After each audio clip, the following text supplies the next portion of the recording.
Hey guys, what's up? So, this is the next episode of Zombies Survival Guide, second episode, and first off, let me just say I'm not going to do that whole mini episode thing anymore because it was a real pain in the neck to edit together the first episode, and I don't think I'll be able to edit it together 2 episodes per week if I ever reach those legs. Plus, we were only halfway to the goal, so, that won't work well. So, with our little opener thing, Takio kind of hinted at us what the topic is for this episode based on some problems a lot of people have. Of course, if you don't get the topic thing from that, just look up, it's in the title. Hopefully you can guess it from that. But first, before I get into the topic thing, I'll talk about the word of the week. So last week it was fuego, as you guys may remember, which was guessed correctly by Swanee3214. He guessed the correct translation of it, and the language it is in. So, here's his comment, somewhere in this video. Yeah, I'm not sure exactly where. So, now the next word of the week is Incendie. Hopefully you can guess the language just based on the pronunciation of it, but I don't have the accent required to really make it sound good. Kind of like how if I were to try to speak German or Russian or something like that, it would sound weird. Plus, it's only like 8:30 in the morning, so I'm kind of tired.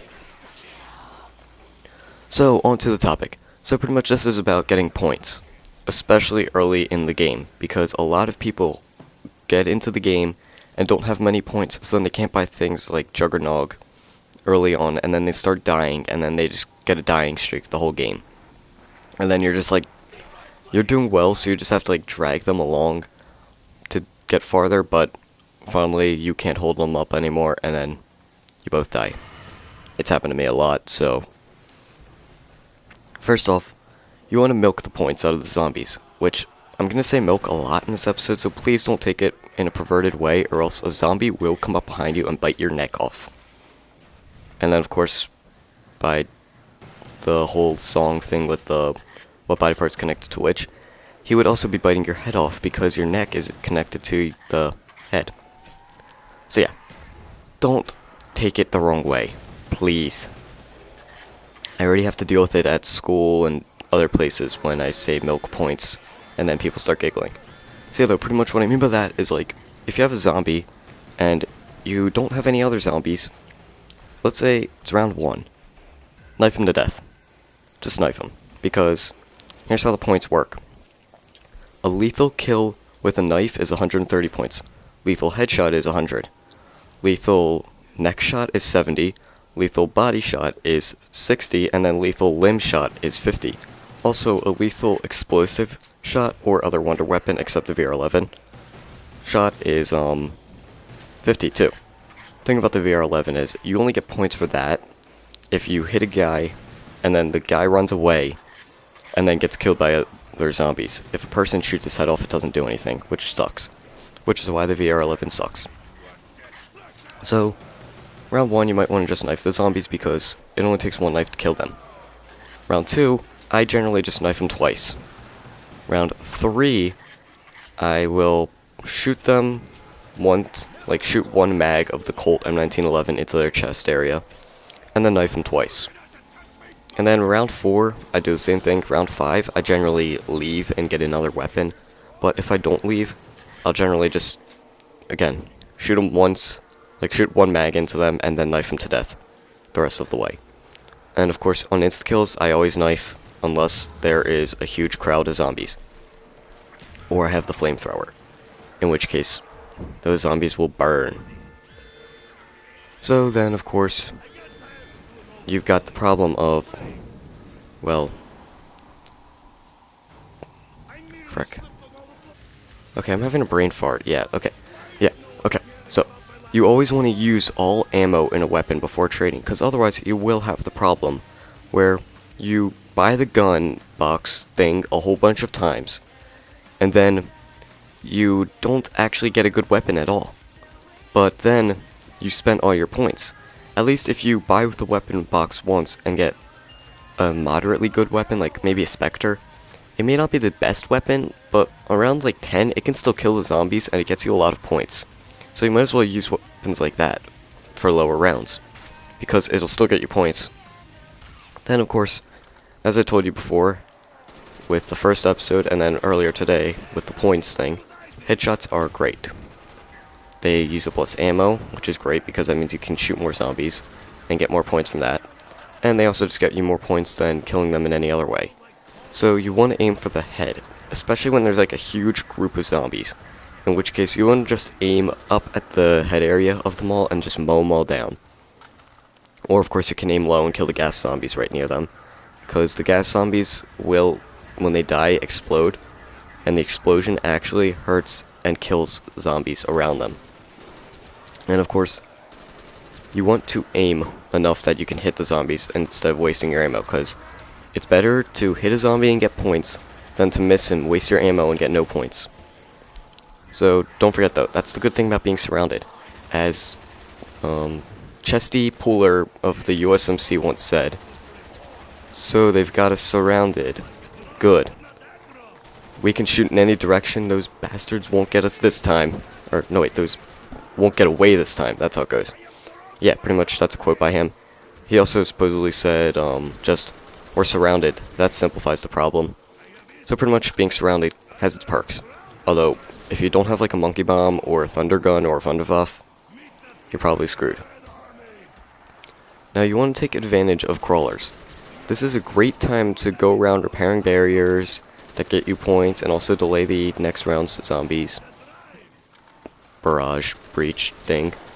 But you also want to just use the crawler to get box weapons that are good enough that you can survive. And then when you kill the crawler, you might want to just knife it to death. It may take a bit longer, but at least you won't lose many points. You also won't waste ammo at all, which is good. And then of course, on the low rounds though, you also want to knife when you can. And like, as you play the game more, you will start to notice about how much health a zombie has. And like, I tend to be the person that on round like 20, if I shoot a zombie's arm off, I can tell like, okay, this zombie may need a couple more bullets. Shoot.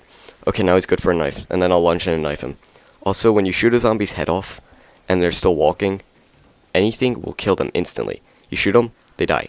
You knife them once, they die. So, you can either shoot them once, and get, I think, still 100 points, or you can knife them, or you can just walk away, because they bleed out after a few seconds anyways, and if they bleed out, you get 100 points, which is good.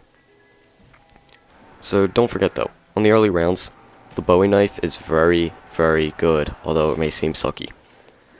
And generally, there's like, let's say 10 zombies around, you get 130 points for every kill. That's 1,300 points every round. And if you get it on round 6, which is around when I start turning on power and stuff, then that means like 3 rounds of 1,300 points each, without taking into account more zombies each round and stuff. But the Bowie knife stops being useful in round 9.